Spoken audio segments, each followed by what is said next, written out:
Lifestyle money. Being tactical about any savings you have means you can minimize the tax you pay. Wednesday, the 23rd of October 2019, 7:00 a.m. Updated Wednesday, the 23rd of October 2019, 7:01 a.m. For the vast majority of people, tax on savings interest shouldn't be an issue. Photo, Getty, Dear Gareth.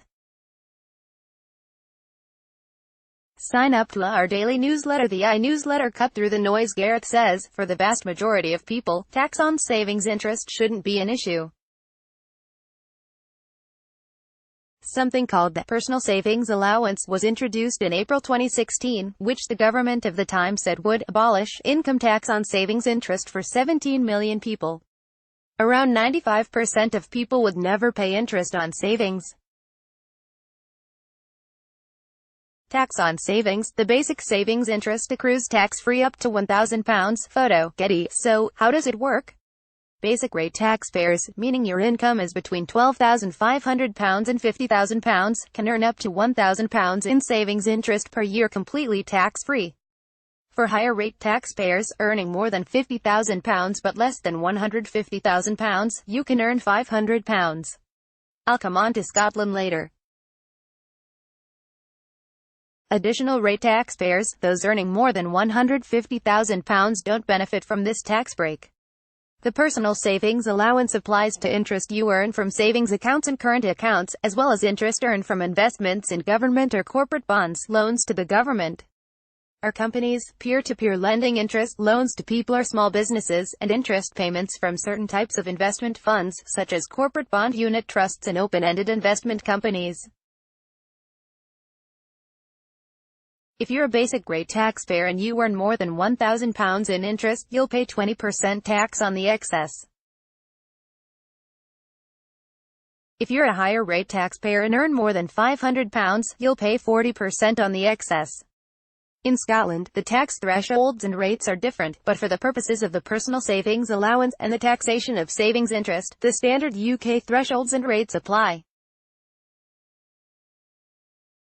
Higher brackets. How, then, can you earn more than £1,000 in interest as a basic rate taxpayer but end up paying 40% tax? Well, the interest you earn is added to any other income you have from employment or investments, and could potentially tip you into a higher tax bracket. If you are a basic rate taxpayer and you earn enough interest from savings to be pushed into the higher rate tax threshold, you are only entitled to a £500 allowance and will pay 40% tax on the remainder. Say you earned £49,500 a year from your job, and £1,500 in savings interest. Your total income for the year would be £51,000, making you a higher rate taxpayer, and leaving you with a £500 personal savings allowance. The £1,000 above would be taxed at 40%, leaving you with £1,100 interest in total, £500 of your personal savings allowance plus the remaining savings interest with 40% tax deducted. If you do owe tax on savings interest, HMRC will automatically amend your tax code to collect this from your salary, unless you ordinarily complete a self-assessment tax return.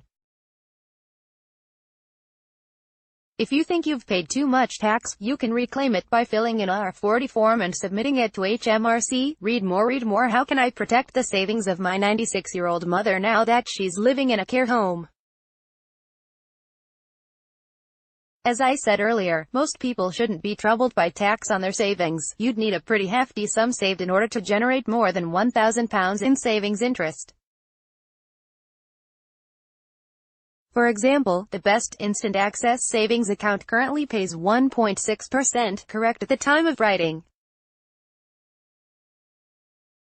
You'd need to have around £63,000 saved in order to earn more than your personal savings allowance.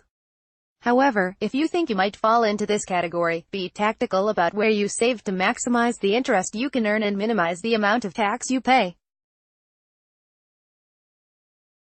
You can save £20,000 a year in a cash or stocks and shares ISA, and all of the interest you earn is paid tax-free. The downside is that ISA rates tend to be lower than savings rates, but it's worth doing.